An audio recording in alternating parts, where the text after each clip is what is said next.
Summer holidays வந்தாச்சு நம்ம GT Holidays வந்தாச்சு. GT Holidays, South India's #1 travel brand.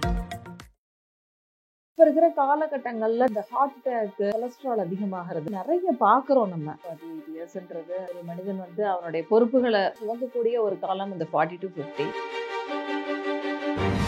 மாதிரி இருக்கவங்களுக்கு ஷியரா ஸ்ட்ரெஸ் ஹை லெவல்ல இருக்கும், பெர்ஃபார்ம் பண்ணணும். அந்த ஒரு வெற்றி அவங்க என்னதான் மூவி நல்லா இருந்தாலும் மக்கள் எப்படி அதை வந்து அக்செப்ட் பண்ணுவாங்கன்னு தெரியாது. இது எல்லாம் ஒன்னா சேரும்போது ஹார்ட் அட்டாக் தான் நம்மளை கொண்டு போய் தள்ளும். கோல்டன் ஹவர்னு சொல்லக்கூடிய 1 மணி நேரத்துல இருந்து 3 மணி நேரத்துக்குள்ள நம்ம ஹாஸ்பிட்டல் போயிட்டோம்னா எந்த ரத்த குழாய் அடைப்பு இருக்கோ அதுல டக்குனு ஓபன் பண்ணி விட்டு இதய தசையை வந்து சாகாம பாதுகாப்பாங்க. ஒரு தடவை ஹார்ட் அட்டாக் வந்துருச்சு அப்படின்னா இதயத்துடைய ஒரு பகுதி இறந்து போயிடுச்சுன்னா அப்படி இருக்கவங்களுக்கு நம்ம என்னதான் பைபாஸ் பண்ணாலும் கூட they will have the risk. 2-3 heart attack வந்துருது, இதயத்தினுடைய எல்லா தசையும் ஆல்ரெடி செத்து போயிடுது, இதயம் எப்படி பம்ப் பண்ணும்? அவ்வளவுதான். ஒரு யங் பர்சன் மனோஜ் சார் மாதிரி ஒரு 48 இயர்ஸ், அப்ப இவருக்கு மேபி ஹார்ட் டிரான்ஸ்பிளான்ட் இருந்திருந்ததுன்னா இவரை காப்பாற்றக்கூடிய ஒரு வாய்ப்பு இருந்தா நம்ம அதை ட்ரை பண்ணதான் செய்வோம். பட் ஸ்டில்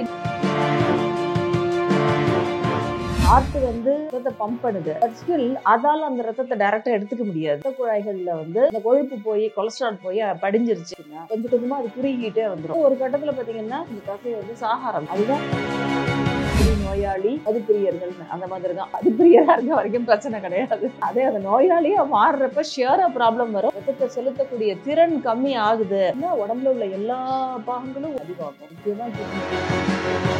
லிவர்ல வந்து பாத்தீங்கன்னா நம்ம உடம்புல போகக்கூடிய எல்லா கெமிக்கலையும் அதுதான் செரிச்சிட்டு நமக்கு எது தேவையில்லையோ அது எல்லாத்தையும் அது வந்து மோஷன்ல வந்து கிளியர் பண்ணி விட்டுடும். அந்த லிவர் தான் ஆல்கஹால் அடிவாகும். ஏன்னா ஆல்கஹால் அதுதான் கிளியர் பண்ணும். கொஞ்சம் கொஞ்சமா என்ன ஆகும், அந்த ஆல்கஹால் அந்த செல்ஸ் எல்லாத்தையும் அழிக்க ஆரம்பிச்சிடும். அது அந்த செல்லுக்குள்ள போகும்போது அப்படியே அழிஞ்சு போயிடும். ராஜுரா லிவர் சுருக்கிக்கிட்டே போயிடும். ஒரு கட்டத்துல லிவர் இல்லைன்னா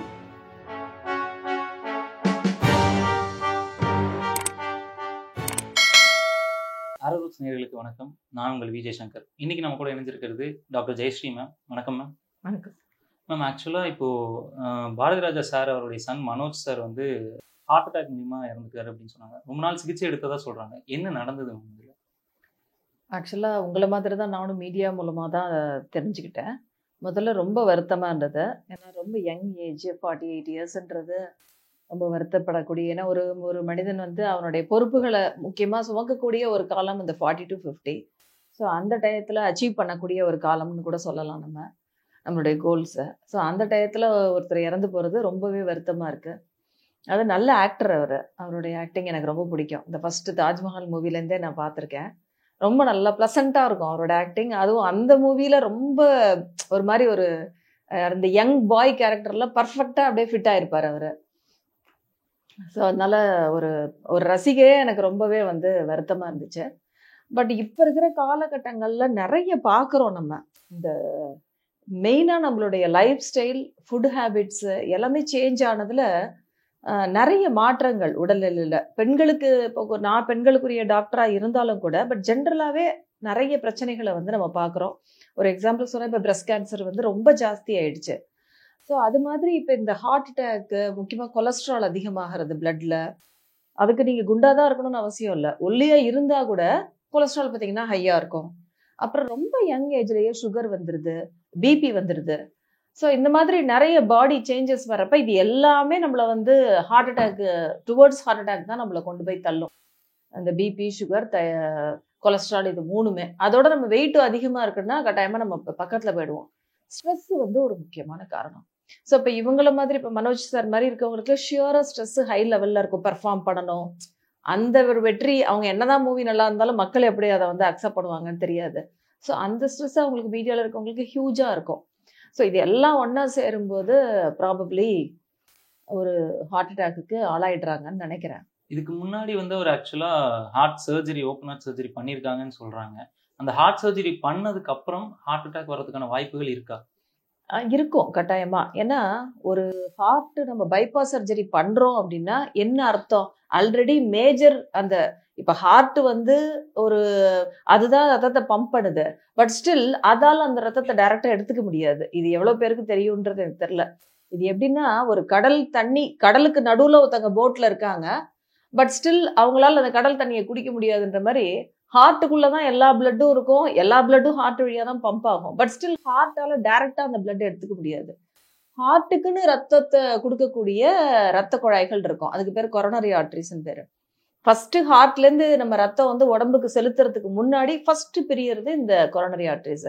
அதுலேருந்து முதல்ல ஹார்ட்டுக்கு பிளட் வரும். அந்த கொரோனரி அந்த ரத்த குழாய்கள்ல வந்து அடப்பு, இந்த கொழுப்பு போய் கொலஸ்ட்ரால் போய் படிஞ்சிருச்சு, சுகரு கொலஸ்ட்ரால்லாம் போய் படிஞ்சிருச்சுன்னா கொஞ்சம் கொஞ்சமா அது குறுகிட்டே வந்துடும்.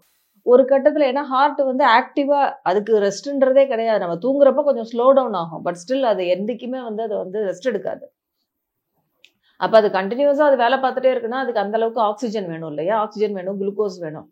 அப்ப இந்த கொரோனரி ஆர்டரிஸ்ல இருந்து அதுக்கு ஃபர்ஸ்ட் பிளட் போகும். அந்த ஆர்டரியினுடைய அளவு அந்த கொலஸ்ட்ரால் படிக்கிறதுனால குறுகிட்டே வரும்பொழுது ஒரு கட்டத்துல பாத்தீங்கன்னா அந்த ஹார்ட்டுடைய தசைகளுக்கு வந்து பிளட் போகாது. அப்பதான் அதை தான் நம்ம ஹார்ட் அட்டாக்னு சொல்றோம். தசைகளுக்கு பிளட் போகலன்னு இருக்கப்ப கொஞ்சம் கொஞ்சமா அந்த தசை வந்து சாக ஆரம்பிச்சிடும். அதுதான் அந்த பெயின் நமக்கு தெரியும், ஆன்ஜைனான்னு சொல்லுவாங்க, ஹார்ட் அட்டாக் பெயின் தெரியும். ஸோ அப்போ இம்மிடியேட்டா அந்த கோல்டன் ஹவர்னு சொல்லக்கூடிய 1 மணி நேரத்துலேருந்து 3 மணி நேரத்துக்குள்ள நம்ம ஹாஸ்பிட்டல் போயிட்டோம்னா எந்த ரத்த குழாய் அடைப்பு இருக்கோ அதில் டக்குன்னு ஓப்பன் பண்ணி விட்டு அந்த இதய தசையை வந்து சாகாம பாதுகாப்பாங்க. பட் ஒரு சிலருக்கு என்ன ஆகும்னா இந்த மாதிரி ரத்த குழாய்கள் பல மொத்தம் 3-4 ரத்த குழாய் இருக்கு, எல்லாமே அடைப்பு இருக்கும், மேஜரா அடைப்பு இருக்கும். ஃபர்ஸ்ட் அவங்களுக்கு தெரியும் போதே ஒரு சிலருக்கு ஹார்ட் அட்டாக் வந்த பிறகுதான் தெரியும். ஒரு சிலருக்கு ஏதாவது லைட்டா பெயின் இருக்கேன் நம்ம என்னன்னு பார்ப்போம்னு ஆன்ஜியோகிராம் பண்ணி பைபாஸ் பண்ணிக்கிறவங்களுக்கு அந்த அளவுக்கு ஒரு பெரிய பாதிப்பு இருக்காது. பட் ஒரு தடவை ஹார்ட் அட்டாக் வந்துருச்சு அப்படின்னா ஒரு பகுதி இதயத்தினுடைய தசையினுடைய ஒரு பகுதி ஆல்ரெடி இறந்து போயிடுச்சுன்னு அர்த்தம். ஸோ அப்படி இருக்கவங்களுக்கு நம்ம என்னதான் பைபாஸ் பண்ணாலும் கூட they will have the risk. எந்த அளவுக்கு அந்த இதயத்தினுடைய பம்ப் பண்ணக்கூடிய திறமை பேலன்ஸ் இருந்திருக்கு ஆப்ரேஷன் பண்ணும்போது தெரியாது. அதை பொறுத்து தான் ஃபர்தரா அவங்களுக்கு திரும்ப ஹார்ட் அட்டாக் வருமா அப்படின்றது. பட் டெஃபினட்டா பைபாஸ் பண்ணவங்களுக்கும் இந்த ரிஸ்க் இருக்க தான் செய்யும். ஏன்னா பைபாஸ் அப்படின்றது எந்த ரத்த குழாய் அடைபட்டிருக்கோ அந்த பகுதியை நம்ம பைபாஸ் பண்றோம். வேற காலில் இருக்க நரம்பு எடுத்து அந்த இடத்துல வச்சு அதை பைபாஸ் பண்றாங்க. பட் எல்லாத்துக்கும் பைபாஸ் பண்ண மாட்டாங்க. மேஜரா இருக்கக்கூடிய ரத்த குழாய்களுக்கு தான் பைபாஸ் பண்ணுவோம். அப்ப மற்ற வேற ஏதாவது சின்ன சின்ன ரத்த குழாயில் அடப்புறதா ஹார்ட் அட்டாக் வரும். இப்போ அதே மாதிரி பாத்தீங்கன்னா ஹார்ட் சர்ஜரிக்கு அப்புறமேட்டுக்கு நிறைய அதர் பார்ட்ஸ் ஏதாவது டேமேஜ் ஆகிறதுக்கான வாய்ப்புகள் இருக்கு. ஏன்னா இப்போ நீங்க வந்து அந்த ரத்த குழாயில அடைப்பு ஏற்படுறதுனால அங்க இருந்து ரத்தம் வேற பார்ட்ஸ்க்கு போகக்கூடிய ரத்தங்களும் பிளாக் ஆகப்படுது இல்லைங்களா? அப்போ அதனால வேற பார்ட்ஸ் ஏதாவது செயலிழக்கிறதுக்கான வாய்ப்புகள் இருக்காங்க? டைரக்டா இருக்காது. ஏன்னா பைபாஸ் நம்ம ஹார்ட்ல பண்ணும்போது ஹார்ட்டுக்கு போகக்கூடிய ரத்த குழாய்களை தான் நம்ம சரி பண்றோம். ஸோ ஒன்ஸ் அது சரி பண்ணிட்டீங்கன்னா ஹார்ட் பம்பிங் வந்து ஓரளவு, இப்போ அதை வந்து இஎஃப்னு சொல்றது தான் முக்கியமா நாங்க பார்ப்போம். ஹார்ட் எந்த அளவுக்கு ரத்தத்தை வந்து உடம்புக்கு செலுத்துது, பம்ப் பண்ணுது, அதான் அதனுடைய இஎஃப் எஜெக்ஷன் கெப்பாசிட்டி, அந்த ஃப்ராக்ஷன் பார்க்கறது. அது நல்லா இருக்குன்னா ஓகே, பிரச்சனை இல்லை, ஓரளவு அவங்களுடைய நார்மல் டே டு டே ஆக்டிவிட்டியில எந்த ப்ராப்ளம் வராது, அந்த அளவுக்கு ஹார்ட் ஃபங்க்ஷன் ஆகுது. பட் அந்த இஎஃப் அந்த ஹார்ட்டுடைய பம்பிங் பண்ணக்கூடிய அந்த ரத்தத்தை செலுத்தக்கூடிய திறன் கம்மி ஆகுது, 30% வருதுன்னா உடம்புல உள்ள எல்லா பாகங்களும் வந்து அடிவாங்கும். முக்கியமா கிட்னி, அதுக்கு போகக்கூடிய ரத்தமும் குறைஞ்சு போயிடும். கிட்னி, லிவர், மூளை எல்லாத்துக்குமே ரத்தம் குறையிறப்ப நம்மளுடைய ஆக்டிவிட்டி கொஞ்சம் கொஞ்சமா கம்மியாயிட்டே வந்துடும். முதல்ல இருந்த அளவுக்கு நம்மளால ஆக்டிவா இருக்க முடியாது, ஸ்டெப்ஸ் எதுவும் ஏற முடியாது, வேகமா நடக்க முடியாது, அதிகமான வேலை செய்ய முடியாது. ஒரு கொஞ்ச நேரம் தான் நம்மளோட த்ரெஷோல்டு, அதுக்கப்புறம் அப்படியே டயர்ட் ஆயிடுவோம், பேசாம நம்மளே உட்காந்துருவோம். ஸோ இந்த மாதிரி கிராஜுவலா ரெடியூஸ் ஆயிரும் நம்மளுடைய வேலை செய்யக்கூடிய டேலண்ட். ட்ரிங்க் பண்றவங்களுக்கு ஹார்ட் அட்டாக் வர்றது யூஸ்வல் மேம். ஆனா ட்ரிங்க் பண்ணி ஹார்ட் அட்டாக் வந்தவங்க ட்ரிங்க் ரெடியூஸ் பண்றப்பயும் உங்களுக்கு அந்த ஹார்ட் டிசீஸ்ங்கிறது வர்றதுக்கான வாய்ப்புகள் இருக்கா? ஹார்ட் அட்டாக் டைரக்டா ஹார்ட் வந்து அஃபெக்ட் ஆகாது ட்ரிங்க்ல இருந்து ரெடியூஸ் பண்ணி வரப்ப. பட் எல்லாமே வந்து கிராஜுவலா இருக்கணும். ரொம்ப இப்போ ஒரு சோஷியல் ட்ரிங்கர் எப்பயாவது வந்து அவங்க வந்து ட்ரிங்க் பண்றாங்கன்னா மேஜரா அவங்க வந்து அதுல டிபெண்டா இருக்க மாட்டாங்க. அதை எடுத்தாதான் என்னால நடக்க முடியும், அதை எடுக்கலன்னா கை கால் ஆடும், என்னால நிக்க கூட முடியும், இந்த மாதிரி எல்லாம் அவங்க டிபெண்டா இருக்க மாட்டாங்க. நம்ம இதுலயே சொல்றாங்கல்ல, இப்ப குடி நோயாளி, மதுப்பிரியர்கள்னு, அந்த மாதிரி தான். மதுப்பிரியரா இருக்க வரைக்கும் பிரச்சனை கிடையாது. அதே அந்த நோயாளியா மாறுறப்ப ஷியரா ப்ராப்ளம் வரும். அப்ப அதுல இருந்து வெளில வரப்ப you should get a help. அந்த டி அடிக்ஷன் சென்டர்ல ஹெல்ப் கேட்டு அவங்க கரெக்டா உங்களுக்கு வந்து கைட் பண்ணுவாங்க. அதே மாதிரியே அந்த ஒரு கிரேவிங் வரப்ப என்ன எடுக்கணும் எல்லாத்தையும் சொல்லி எடுக்கிறப்ப நம்ம மைண்ட் கண்ட்ரோல் தான் அதுல மெயினா இருக்கும். இந்த கிரேவிங் வர்றப்ப நீங்க மைண்டை கரெக்டா காம் டவுன் பண்ணிட்டாங்கன்னா கிராஜுவலா அதுல இருந்து வெளில வந்துருவாங்க. பட் டைரக்டா அதுல இருந்து ஹார்ட் அட்டாக் அந்த மாதிரி வரதுக்கான வாய்ப்புகள் குறைவு தான். மேபி இனிஷியலா அந்த ஃபர்ஸ்ட் ஃபியூ டேஸ் வந்து கொஞ்சம் டஃப்பா இருக்கும் அவங்களுக்கு. அது மெயினா வந்து அவங்களுடைய மைண்ட் கண்ட்ரோல் தான். But I think so direct heart அட்டாக்கும் அதுக்கும் எந்த ரிலேஷன்ஷிப் இல்லை. இப்போ சுகர் இருக்கு இல்லை மேம், சுகர் இருக்கிறவங்க ட்ரிங்க் பண்றாங்கல்ல, ஸோ இப்போ இந்த சுகர் இருக்கவங்க ட்ரிங்க் பண்றதுனால ஹார்ட் டிசீசஸ் வர்றதுக்கு வாய்ப்புகள் இருக்கு? அவங்களுக்கு சான்சஸ் அதிகமாயிடும். யாருமே ஆல்கஹால் எடுக்கும்போது all over the body alcohol will have an effect. அது நம்ம குடலாகட்டும், முக்கியமாக போய் அடி வாங்குறது லிவர் தான் அடி வாங்கும். லிவரில் வந்து பார்த்திங்கன்னா எல்லா நம்ம உடம்புல போகக்கூடிய எல்லா கெமிக்கலையும் அதுதான் செரிக்கும். லிவர் செரிச்சிட்டு நமக்கு எது தேவையில்லையோ அது எல்லாத்தையும் அது வந்து மோஷனில் வந்து கிளியர் பண்ணி விட்டுடும். அப்படி இல்லைன்னா நம்மளால வாழவே முடியாது. ஏன்னா நம்ம சாப்பிட்ற அத்தனை உணவுலையும் ஒவ்வொன்றிலையும் கெமிக்கல் இருக்குது, பெஸ்டிசைட்ஸ் இருக்குது, ப்ரிசர்வேட்டிவ்ஸ் இருக்குது. என்னென்ன கெமிக்கல் ஆட் பண்ணியிருக்காங்கன்னே நமக்கு தெரியாது. அது எல்லாத்தையும் எப்படி நம்ம உடம்பு வந்து ஒரு பிஸ்கெட் எடுக்கிறோம், அதில் பார்த்தீங்கன்னா அவ்வளோ கெமிக்கல் இருக்கும். E1 அதெல்லாம் போட்டிருப்பாங்க, அதெல்லாம் என்னென்னே நமக்கு தெரியாது. ஏதோ நல்லது போடுறதுன்னு நினச்சிட்டு நம்மளும் விட்டுருவோம். பட் அதெல்லாம் எது கிளியர் பண்ணுதுன்னா நம்மளுடைய கல்லீரல், லிவர். அதுதான் மெயின் ஆர்கன். அந்த லிவர் தான் வந்து ஆல்கஹாலில் அடி வாங்குவோம். ஏன்னா ஆல்கஹால் அதுதான் கிளியர் பண்ணும்.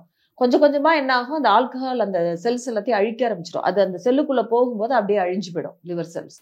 கிராஜுவலாக லிவர் சுருங்கிக்கிட்டே போயிடும். ஒரு கட்டத்தில் லிவர் இல்லைன்னா வாழவே முடியாது. ஆக்சுவலாக லிவர் வந்து இல்லைன்னா டிரான்ஸ்பிளான்ட் தான். அதுக்கு ஒரே வழி லிவர் டிரான்ஸ்பிளான்ட் தான்.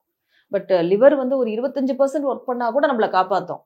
ஸோ இப்போ ஆல்கஹாலில் வந்து லிவர் அடி வாங்கும்போது அதோட பேக் எஃபெக்ட் வந்து ஏன்னா பெரிய பெரிய ரத்த குழாயெல்லாம் லிவர் வழியாக தான் போகும். எல்லாத்தோடைய பேக் எஃபெக்டும் நமக்கு வந்து ஹார்ட்ல வந்து தெரியும். இப்போ டிரான்ஸ்பிளான்ட்னு சொல்லும்போது ஹார்ட் டிசீஸ் இருக்கிறவங்க நிறைய பேர் வந்து ஹார்ட் டிரான்ஸ்பிளான்ட் பண்றாங்களா மேம்? இப்போ அந்த ஹார்ட் டிரான்ஸ்பிளான்ட்ங்கிறது எந்த அளவுக்கு ஏற்கத்தக்கது மேம்? இப்போ ஒருத்தருடைய பாடி ஏற்றுக்கும்னு சொல்லுவாங்க நிறைய பேர்.